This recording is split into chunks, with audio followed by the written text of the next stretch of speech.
This series takes us back to the 90s, the era of wild capitalism, the rise of digital markets, and a time when Eleanor Vance didn't yet rule the world, but was already learning how to break it.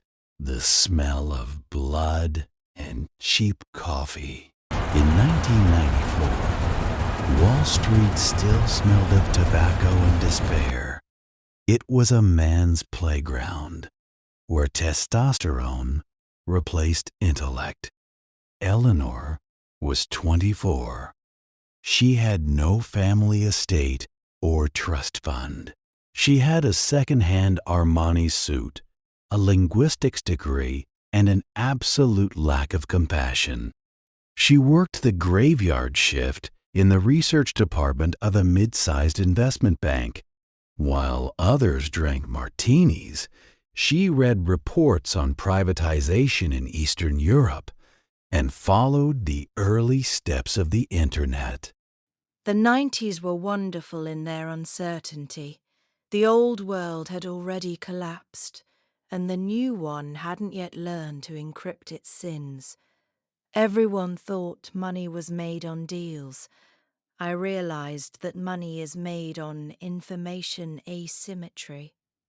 Knowing what your boss doesn't, that was the first currency I mastered. Eleanor made her big money not from stocks, but from fear. Her boss, a typical Wall Street wolf, was trying to pull off a takeover of a small tech company. He didn't notice that the company had hidden offshore debt. Eleanor did, but instead of warning him, she anonymously leaked the documents to competitors after first taking a short position on her own bank stock. The bank lost hundreds of millions. Eleanor made her first $1.2 million overnight. Eleanor, 1994. Sitting in an empty office at 4 a.m., she stared at the flickering terminal screen. Her boss ran in, flashing lightning bolts. "We're destroyed! Someone leaked inside information," he shouted. Eleanor slowly looked up at him. She looked genuinely terrified. "This is terrible, sir. What should we do now?" That night she realized a sincere lie is an armor that no lie detector can penetrate. While others were buying Ferraris, Eleanor was investing her million in lawyers. She went to the Cayman Islands and Nevis. Back then, these places were considered cowboy towns for money. She began building her network. She wasn't just hiding money. She was creating legal mazes. She realized that if you own land through a Delaware company owned by a Panama foundation, which is managed by a Jersey trust, you become a ghost.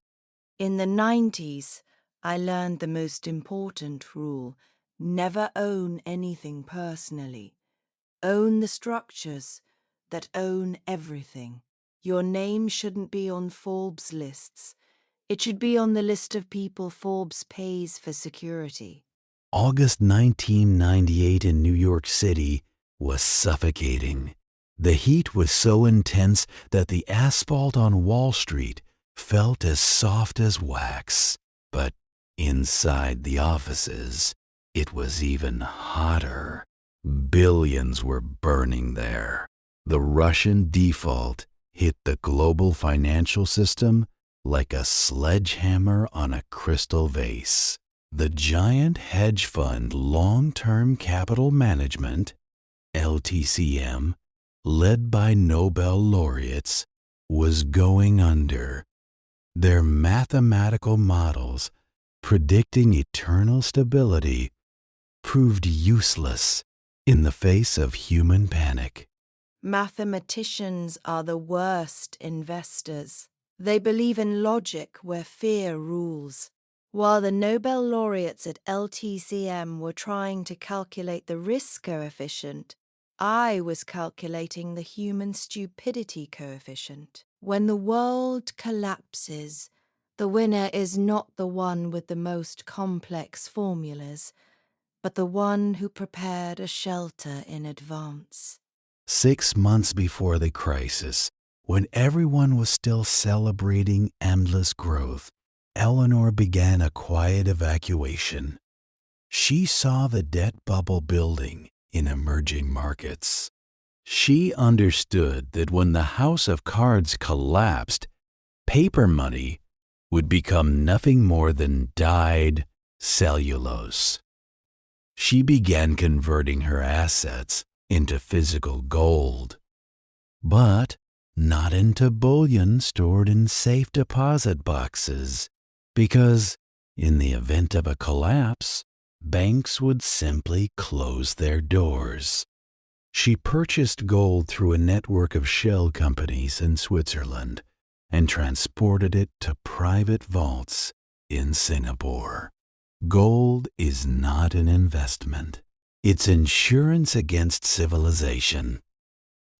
When the electricity goes out and bank cards turn into plastic trash, the yellow metal is the only language spoken across all borders and all armies. By the time Boris Yeltsin defaulted, 40% of Eleanor's portfolio was in hard metal. While the Dow Jones Index was plummeting, her personal capital was growing inversely.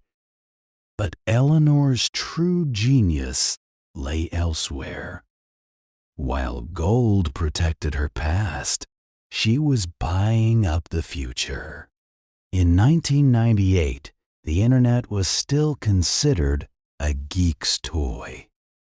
But Eleanor saw it as a new geography.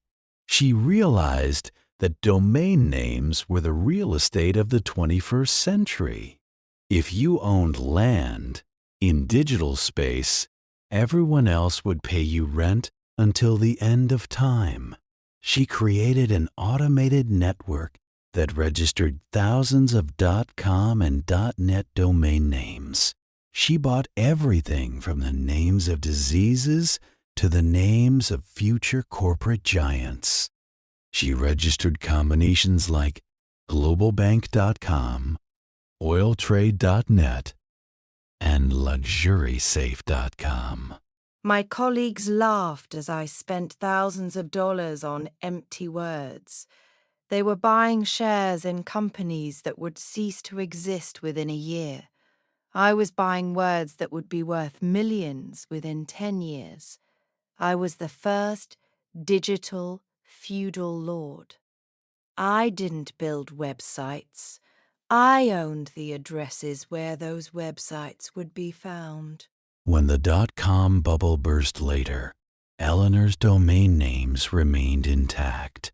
They weren't shares, they were property rights. She later sold these names to the very corporations that survived for sums in the high fives and even high sixes. The LTCM collapse created a unique market situation, a fire sale of assets. The fund was forced to dump everything to cover margin calls. Eleanor, with a huge liquidity cushion thanks to timely stock sales and gold reserves, entered the game like a vulture. She didn't buy stocks. She bought debt. She bought bundles of Latin American debt securities that LTCM was unloading for pennies. She knew what others didn't. The IMF wouldn't let these countries completely collapse. It was classic criminal arbitrage. She bought fear cheap, waited 3 months, and sold hope at an exorbitant price when the U.S. government announced its bank bailout plan. September 1998. LTCM's Greenwich office is dark, occupied only by liquidators. Eleanor sits on the terrace of her new penthouse. purchased with the profits from her short positions. Two objects lie on the table in front of her, a gold coin and a printout of a list of registered domains. That night, I realized the world is like Play-Doh. Most people freeze in it and suffocate. But if you have a cool head and a lack of attachment to the present moment, you can mold this Play-Doh into anything you want. A crisis isn't a tragedy. It's simply a way of redistributing resources from those who believe in the rules to those who dictate them. In the early 2000s, Silicon Valley was like a casino where everyone considered themselves a croupier. Companies without profits or business plans were worth billions.